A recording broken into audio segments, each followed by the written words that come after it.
Cara berdakwah kepada golongan profesional. Definisi. Dakwah dari bahasa bermaksud seruan atau ajakan. Dakwah dari segi bahasa suatu kata terbitan dari perkataan al-dua bererti menyeru, iaitu menyeru dengan satu-satu tujuan untuk menggalakkan seseorang melaksanakan cita-cita yang tertentu. Definisi golongan profesional. Menurut bernama dalam temu bual dengan Fellow Rundingan dan Latihan Institut Kefahaman Islam Malaysia, IKIM, menyatakan bahawa profesional adalah seseorang yang bertugas dalam satu bidang atau profesion yang memenuhi kriteria berikut. 1. Pengetahuan dan kemahiran pada tahap tertentu yang diperolehi menerusi pendidikan formal dan bukan formal.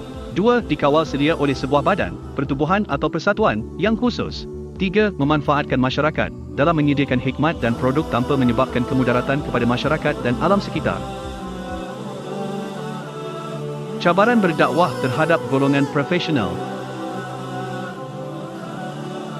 Pertama, sifat ego dan sombong. Kuasa, kedudukan, harta dan ilmu telah melahirkan sifat sombong dalam diri golongan profesional dan menyebabkan mereka memandang rendah kepada golongan pendakwah. Hal ini menjadi satu cabaran kerana sifat sombong telah menutup hati mereka untuk menerima dakwah Allah. Kajian menyatakan bahawa golongan bekerjaya bersifat ego tinggi berbanding golongan tidak bekerjaya. Menurut hadis riwayat Muslim ayat 91, tidak akan masuk syurga sesiapa yang di dalam hatinya ada sebesar zarah sikap sombong.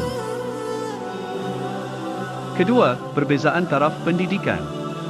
Perbezaan taraf pendidikan antara golongan pendakwah dan golongan profesional telah melahirkan dua perspektif berbeza, iaitu dari segi pandangan golongan berpendidikan tinggi dan golongan tidak berpendidikan tinggi.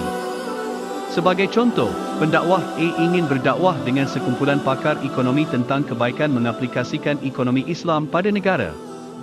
Namun, disebabkan mereka kurang berpengetahuan berbanding dengan pakar ekonomi tersebut, sudah pasti tanpa hujah yang tepat, dakwah mereka akan ditolak. Hal ini kerana, berbekalkan pendidikan yang terdapat pada pakar ekonomi, sudah pasti mereka mengetahui cara yang terbaik untuk membangunkan ekonomi negara. Ketiga, fleksibiliti tidak menentu. Kekangan masa daripada tugasan hakiki golongan profesional yang bekerja setiap hari dari pukul 8 pagi sehingga 5 petang menyebabkan dakwah sukar disampaikan kepada mereka. Hal ini membimbangkan kerana golongan ini lebih mengejar kemewahan dunia sehingga meninggalkan hukum syariat dan agama Allah. Sabda Rasulullah, Allah akan menimpakan penyakit wahan dalam hati kalian, iaitu cinta dunia dan takut mati. Kamu akan cintakan dunia sehingga memperhambakan diri dan seluruh kehidupan kepada dunia. Hadis riwayat Abu Dawud dan Ahmad. Cara berdakwah kepada golongan elit dan profesional. Pertama, mengenal pasti golongan sasaran. Seseorang individu yang ingin menyampaikan dakwah haruslah mengenal pasti golongan sasarannya. Sebagai contoh golongan sasaran dari ahli profesional seperti ahli pengajar, ahli usahawan, ahli sains, dan sebagainya. Hal ini kerana sebelum menyampaikan dakwah, kita haruslah mengetahui latar belakang individu itu untuk memudahkan ilmu itu disampaikan kerana kita boleh mengaitkan ilmu yang ingin disampaikan dengan kehidupan dan pekerjaan mereka. Kedua, menggunakan bahasa yang jelas dan mudah difahami. Pendakwah haruslah menggunakan bahasa yang sama dengan golongan yang ingin menerima dakwahnya. Hal ini supaya ilmu itu dapat disampaikan dengan lebih jelas dan mudah difahami.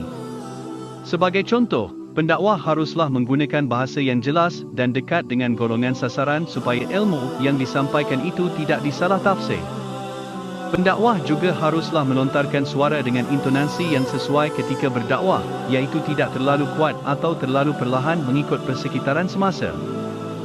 Ketiga, menyampaikan dakwah dalam bentuk seminar, forum dan ceramah. Metode dakwah melalui ceramah, forum, tazkirah dan seminar harus diadakan untuk menarik minat golongan profesional. Pendakwah perlu menarik minat ahli profesional dengan berkolaborasi dengan badan-badan NGO. Hal ini dapat memudahkan pendakwah untuk mendekati golongan ahli profesional kerana sesetengah badan-badan NGO mempunyai hubungan networking dengan perusahaan-perusahaan dan golongan ahli profesional. Keempat, menyampaikan dakwah secara one-to-one. Umum sedia maklum bahawa golongan profesional mempunyai waktu yang padat dengan kerja dan masa yang tidak fleksibel. Dakwah secara one-to-one atau satu dengan satu dapat membuka ruang terutamanya kepada golongan ahli profesional untuk mendalami ilmu Islam mengikut waktu dan tempat yang sesuai dengan mereka. Metod ini secara tidak langsung akan memudahkan ahli golongan profesional untuk memahami ilmu itu dengan lebih mudah tanpa perlu mengabaikan kerjaya mereka. Kesimpulan, program dakwah yang ingin dijalankan perlu kepada metode yang menarik kepada mereka. Perancangan dakwah dilakukan dengan bersistematik. Kemungkinan dakwah yang dijalankan akan memberi kesan kepada golongan profesional.